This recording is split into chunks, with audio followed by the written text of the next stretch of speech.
अवसर मिला है। आज इस ऐतिहासिक कार्यक्रम में हमारे बीच में मेरे साथ सहयोगी मंत्री राव नरवीर सिंह जी और इस गोकुलपुरा मंदिर के प्रमुख महंत परम श्रद्धेय स्वामी दिरजागिरी जी महाराज, हमारे इस रेवाड़ी विधानसभा से लोकप्रिय विधायक लक्ष्मण यादव जी, जिन्होंने काफी लंबा मांग पत्र आप लोगों का रखा है। हमारी जिला की अध्यक्षा श्रीमती वंदना पोपली जी, हमारे जिला के प्रभारी नसीम अहमद जी, हमारे पूर्व विधायक रणधीर कापड़ीवास जी, हमारे संदीप हिंदुस्तानी जी, मुकेश कापड़ीवास जी, अजय जी, गोकुलपुरा के हमारे सरपंच अनिल यादव जी, और आज इस पवित्र कार्यक्रम में मेरी पूजनीय सभी माताएं, बहनें, बुजुर्ग, हमारे पूजनीय संतगण, सभी श्रद्धालु भाई और बहनों, आप सबको मैं दोनों हाथ जोड़ करके प्रणाम करता हूं। आप सबका दिल से आभार व्यक्त करता हूं। साथियों, आज गोकुलपुर की इस पावन धरा पर आकर के मैं स्वयं को धन्य और गौरवान्वित महसूस कर रहा हूं। साथियों, यह स्थान हमारी सनातन संस्कृति, आस्था और परंपराओं का ये जीवंत केंद्र है। साथियों, यहां स्थित प्राचीन शिव मंदिर, जिसका इतिहास महाभारत काल से जुड़ा हुआ है, हमारे गौरवशाली अतीत का, हमारी संस्कृति का ये साक्षी है। आज जब मुझे यहां आने का अवसर मिला है तो मैंने भी भगवान शिव के चरणों में वहां नमन किया है, उनको प्रणाम किया है, और साथ ही मैंने प्रार्थना ये की है कि आप सब पर भगवान महादेव का आशीर्वाद और कृपा आप सबके ऊपर बनी रहे। ये मैंने भगवान शिव से प्रार्थना की है। साथियों, भगवान शिव सृष्टि के संहार और सृजन करता है। साथियों, वे हमें सिखाते हैं कि जीवन में संतुलन कैसे बनाया जाए, कैसे बना करके रखा जाए। भगवान शिव से प्रेरणा मिलती है। मैं बैठा जब सोच रहा था कि इतनी भारी गर्मी हो रही है और ऊपर पंखा भी नहीं है, फिर भी हमारे सभी बुजुर्ग, हमारी माताएं टस से मस नहीं हो रही हैं। यही तपस्या हमें भगवान शिव से मिलती है। मैं आप सबको प्रणाम करता हूं। साथियों, उनका त्याग और तपस्या के साथ साथ भगवान शिव करुणा और प्रेम का भाव कैसे रखा जाए, आज हमें उस विरासत से प्रेरणा लेने की साथियों आवश्यकता है। मुझे ये गर्व भी है कि इस पवित्र स्थल पर बाबा गिरधारी दास जी महाराज, जिन्होंने लंबे समय तक इस पवित्र स्थल को अपनी तपस्या त्याग के बल पर हम सबको अलौकित करने का काम वो बाबा गिरधारी दास जी महाराज ने किया है। साथियों, इस पावन तीर्थ स्थल पर 3 दिवसीय महारुद्र यज्ञ और विशाल भंडारे का आयोजन ये समाज को जोड़ने, सेवा और समर्पण का संदेश देने का एक महान माध्यम है। साथियों, मैं इसके लिए स्वामी धीरजागिरी जी महाराज, उनको प्रणाम करता हूं, जिनके संरक्षण में ये पुनीत कार्य चल रहा है। साथियों, आपने जिस प्रकार इस आश्रम को सेवा, साधना और समाज कल्याण का ये केंद्र बनाया है, वह अत्यंत प्रेरणादायक है। साथियों, स्वामी धीरजागिरी जी महाराज का जीवन स्वयं में एक प्रेरणा है। आपने अपना पूरा जीवन समाज सेवा, धर्म प्रचार और मानव कल्याण के लिए आपने समर्पित किया है।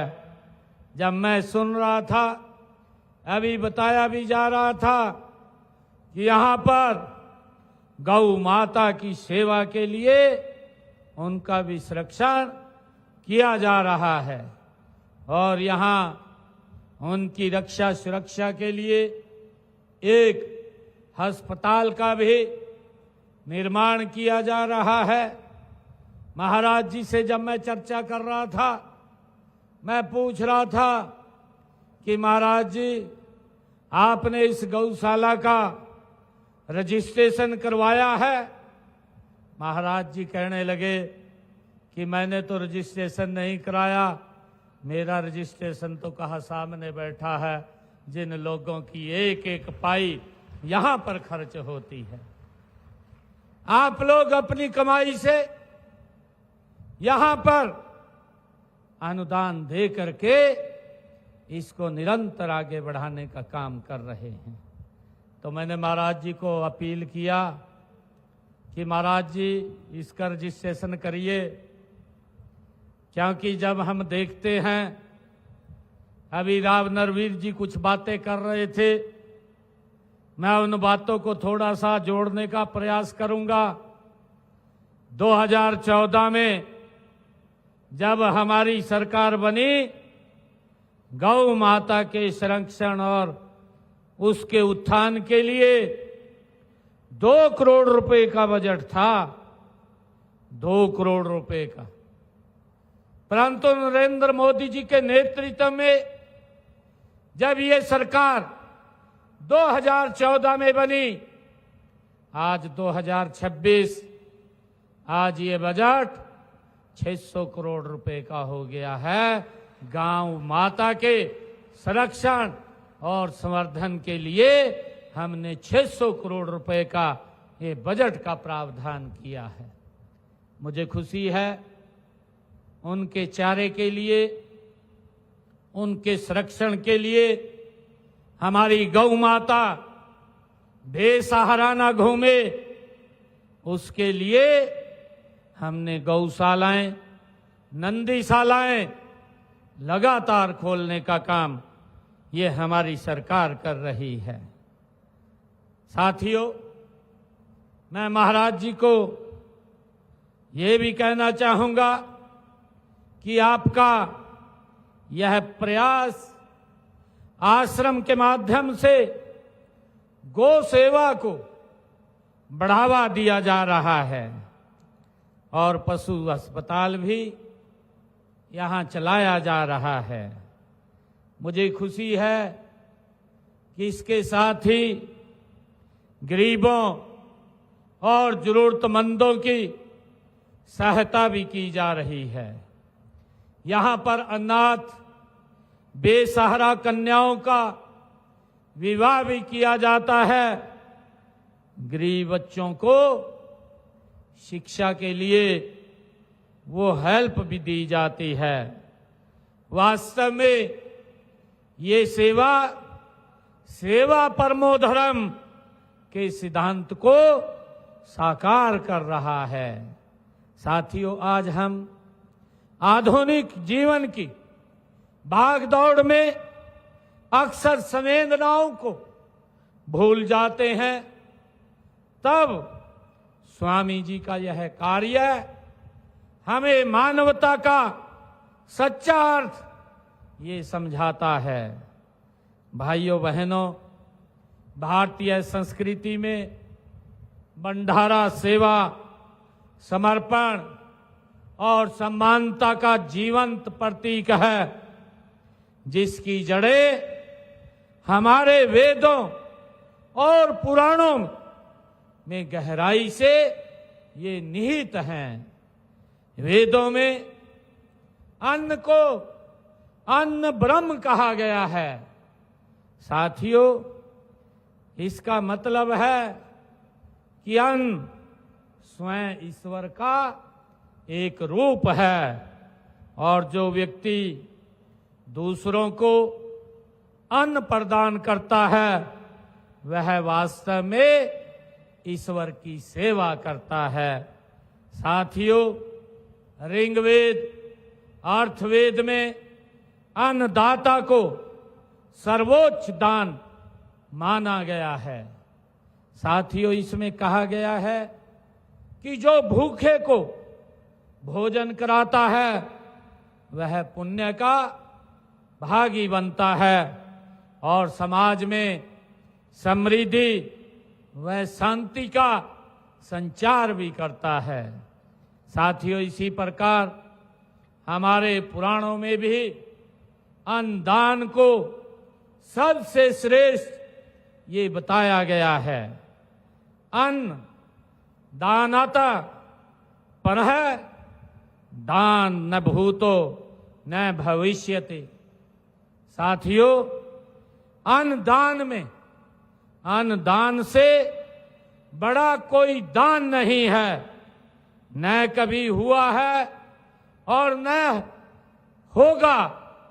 साथियों, हम सब जानते हैं, हमारे गुरु ग्रंथ साहिब में भी गुरु नानक देव जी ने सदियों पहले मानवता को किरत करो, नाम जपो और वंड छको का ये पाठ पढ़ाया था।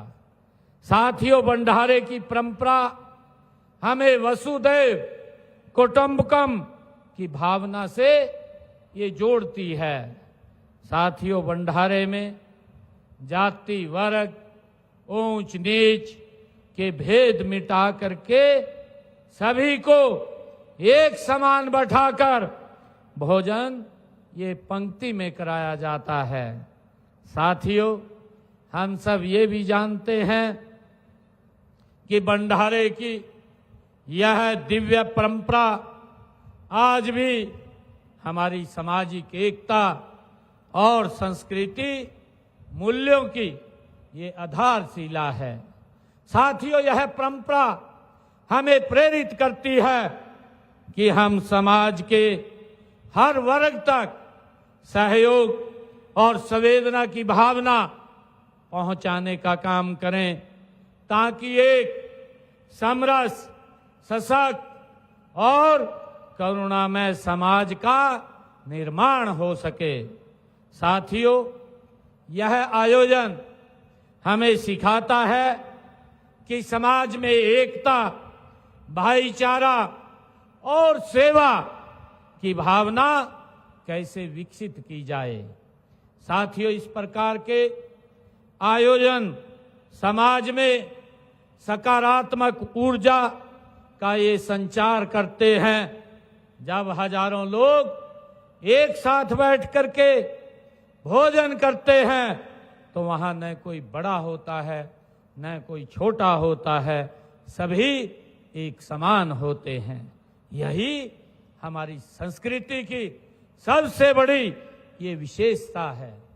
साथियों, यह हमें सिखाती है कि हम सब एक हैं और हमारी ताकत हमारी एकता है। साथियों, हम सब जानते हैं 2014 में जब देश के यशस्वी प्रधानमंत्री आदरणीय नरेंद्र मोदी जी ने इस देश की जन सेवा का दायित्व संभाला, तब उन्होंने सनातन धर्म का गौरव बढ़ाने का निरंतर काम किया है।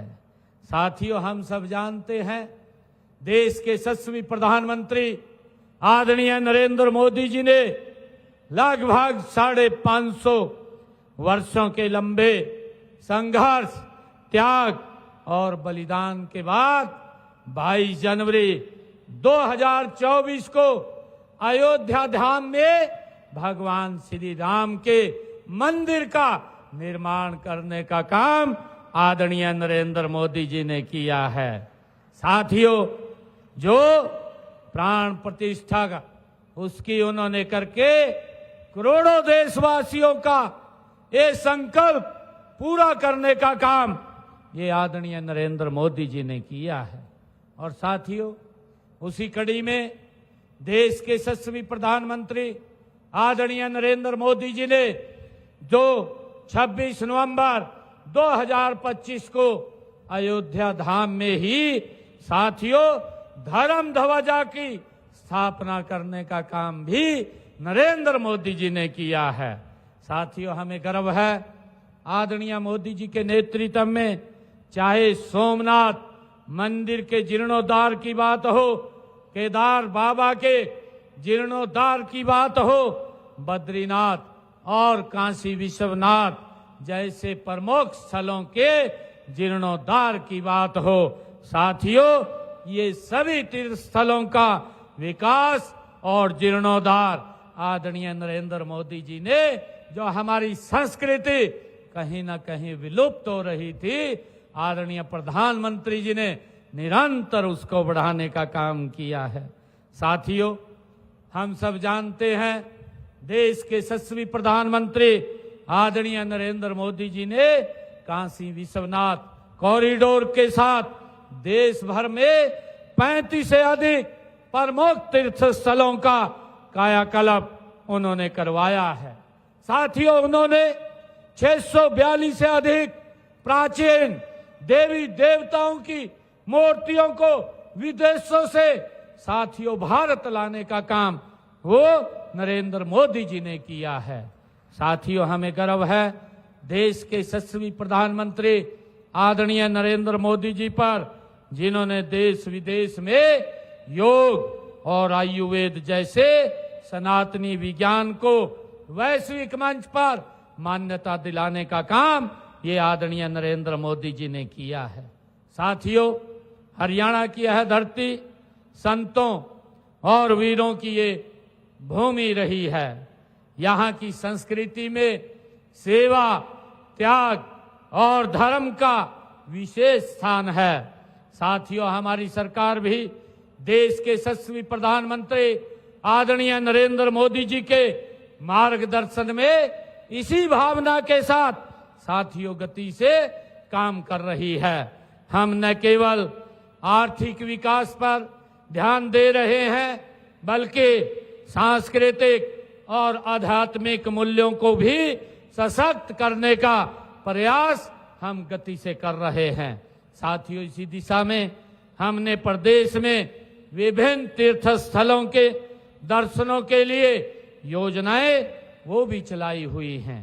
हमारी सरकार का यह संकल्प कि हमारे बुजुर्ग और आर्थिक रूप से कमजोर ऐसे हमारे वर्ग के श्रद्धालुओं धन के अभाव में वो तीर्थ यात्रा से वंचित न रहे, इसी उद्देश्य से हमने साथियों मुख्यमंत्री तीर्थ यात्रा योजना उसकी शुरुआत की है। साथियों, मुझे खुशी है कि हमने पिछले दिनों जब प्रयागराज में महाकुंभ का आयोजन हो रहा था तो हमने यहां से स्पेशल बसें साथियों भेजने का काम वहां पर किया है। और अभी 28 मार्च को अंबाला से अयोध्या धाम के लिए श्रद्धालुओं की ट्रेन को रवाना करने का काम भी हमने किया है।